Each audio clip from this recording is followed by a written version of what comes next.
Assalamualaikum warahmatullahi wabarakatuh. Nama saya Widi Utami dari kelas manajemen reguler 2A. Di sini saya akan mereview jurnal yang berjudul Konsep Pembiayaan dalam Perbankan Syariah yang ditulis oleh Rahmat Ilyas pada tahun 2015. Latar belakangnya itu membahas tentang pembiayaan yang memiliki pengertian sebagai pendanaan yang diberikan oleh suatu pihak kepada pihak lain untuk mendukung investasi yang telah direncanakan, baik dilakukan sendiri maupun lembaga, dengan menaruh kepercayaan untuk melaksanakan amanah yang diberikan. Dana tersebut harus digunakan secara benar, adil, dan harus disertai dengan ikatan dan syarat-syarat yang jelas dan saling menguntungkan bagi kedua belah pihak. Lalu bagian pendahuluan. Pada bab ini menjelaskan tentang fungsi dan tugas pokok dari perbankan. Fungsi utama dari perbankan adalah sebagai lembaga yang menghimpun dana dari masyarakat dalam bentuk simpanan dan menyalurkan kembali kepada masyarakat dalam bentuk kredit atau pembiayaan. Sedangkan tugas pokoknya itu adalah menghimpun dana dari masyarakat yang bermaksud untuk dapat memenuhi kebutuhan dana pembiayaan yang tidak dapat disediakan oleh lembaga, baik lembaga negara maupun swasta. Pembahasannya dalam bagian ini menjelaskan tentang pengertian pembiayaan, yaitu pendanaan yang dikeluarkan untuk mendukung investasi yang telah direncanakan, dan dana tersebut harus digunakan dengan benar, adil, dan harus disertai dengan ikatan dan syarat-syarat yang jelas dan saling menguntungkan bagi kedua belah pihak. Sementara itu, dalam pembiayaan pada perbankan Islam, istilah teknisnya itu disebut aktiva produktif yang memiliki arti penanaman dana bank Islam, baik dalam rupiah maupun valuta asing, dalam bentuk pembiayaan, piutang, card, surat berharga Islam, penempatan, penyertaan modal sementara, komitmen, dan kontingensi pada rekening administrasi, serta sertifikat wadiah. Dan yang kedua itu ada falsafah pembiayaan. Nah, setiap lembaga keuangan syariah mempunyai falsafah untuk memperoleh kebajikan di dunia dan akhirat. Falsafah yang harus diterapkan oleh bank syariah dalam menjalankan operasionalnya antara lain: yang pertama ada menjauhkan diri dari unsur riba dan menerapkan sistem bagi hasil dalam perdagangannya. Dan dalam pelaksanaan pembiayaan, bank syariah harus memenuhi dua aspek yang sangat penting, yaitu aspek syar'i, di mana dalam setiap realisasi pembiayaan kepada para nasabah dengan tidak mengandung unsur maisir, gharar, riba, serta bidang usahanya harus halal, dan aspek ekonomi, yakni dengan tetap mempertimbangkan perolehan keuntungan baik bagi bank syariah maupun bagi nasabah bank syariah. Dan yang ketiga ada prinsip-prinsip pembiayaan. Yang pertama, prinsip bagi hasil. Ada dua jenis bagi hasil, yaitu revenue sharing atau profit sharing. Prinsip bagi hasil ini terdapat dalam produk-produk mudaharobah, musyarakah, muzara'ah. Kedua, prinsip jual beli. Prinsip ini merupakan suatu sistem yang menerapkan tata cara jual beli. Prinsip ini dilaksanakan karena adanya perpindahan kepemilikan barang atau benda, dan prinsip ini terdapat dalam produk bai'al murabahah, yaitu akad jual beli barang tertentu, bai'al muqayyadah, yaitu jual beli di mana pertukaran terjadi antara barang dengan barang. Terus ada bai'al mutlaqah, yaitu pertukaran antara barang atau jasa dengan uang.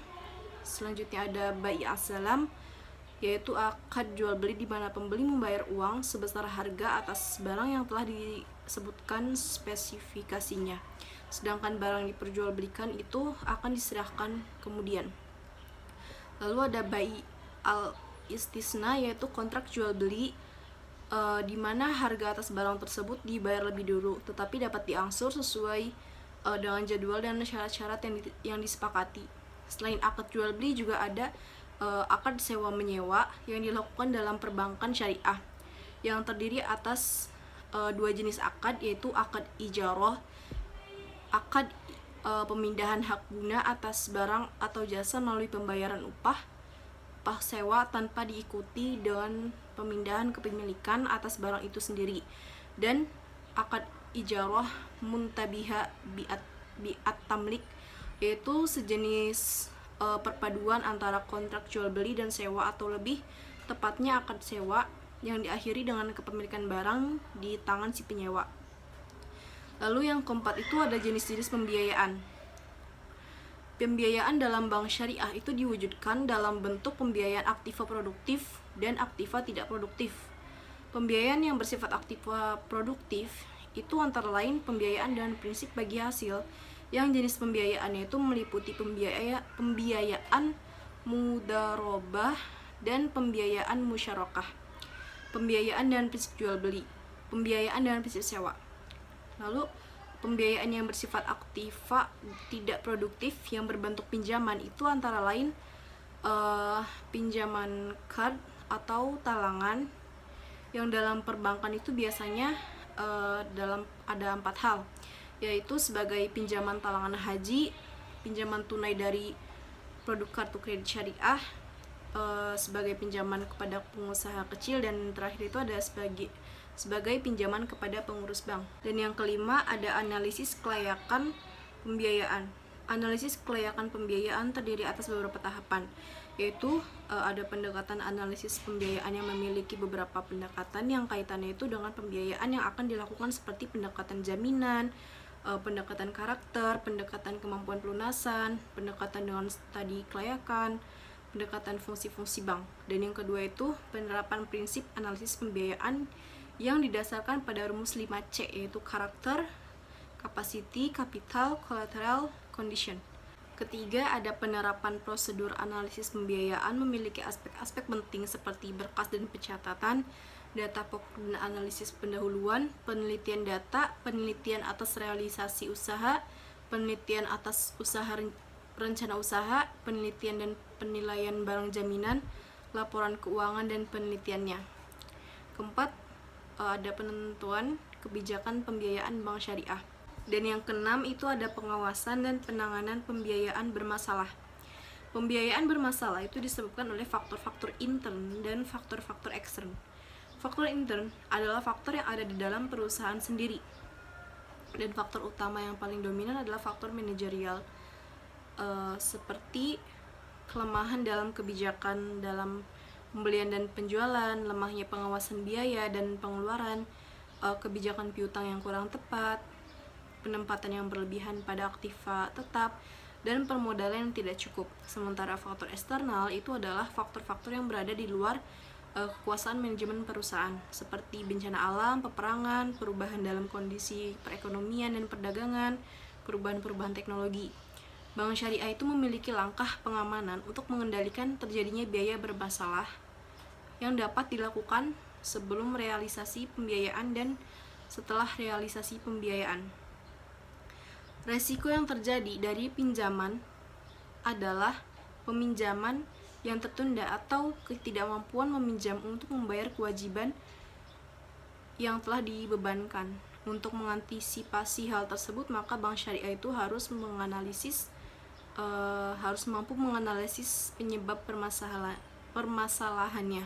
Dan yang terakhir ada kesimpulannya itu pembiayaan adalah pendanaan yang diberikan oleh suatu pihak pada pihak lain untuk mendukung investasi yang sudah direncanakan, baik dilakukan sendiri maupun lembaga. Dalam pelaksanaan pembiayaan, bank syariah itu harus memenuhi 2 aspek yang sangat penting. Yang pertama itu aspek syar'i, di mana dalam setiap realisasi pembiayaan kepada para nasabah dengan tidak mengandung unsur maisir, gharar, riba, serta bidang usahanya itu harus halal.